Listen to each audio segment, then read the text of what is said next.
আজ এলাম রান্না নিয়ে। এই যে এখানে ভাত, এখানে উচ্ছে ভাজা, আর করেছি একটা তরকারি নবরত্ন, নরকম সবজি দিয়ে পনির সমেত নরকম সবজি দিয়ে এই সবজিটা করেছি।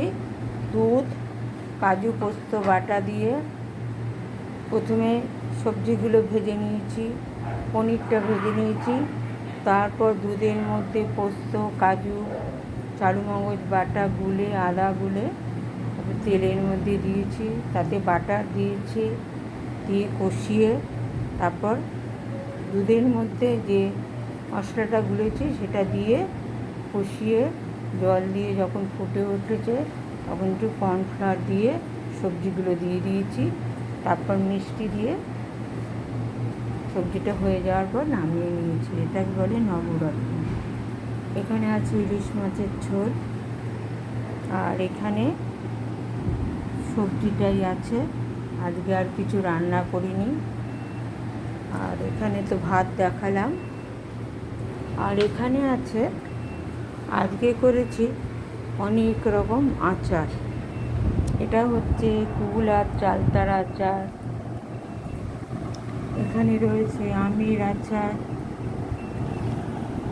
এখানে রয়েছে আমের আচার, আম, মৌরি, শুকনো লঙ্কা, আদা ফোড়ন দিয়ে আমের আচার করেছি।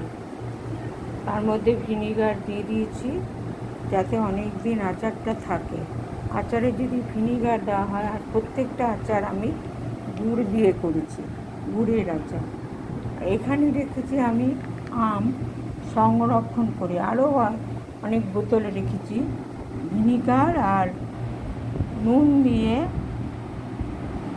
জলের মধ্যে আমগুলো দিয়ে দিয়েছি কেটে।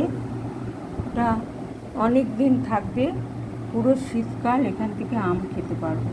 এরকম 4-5 বোতল আমি জমিয়ে রেখেছি নুন আর ভিনিগারের জলে।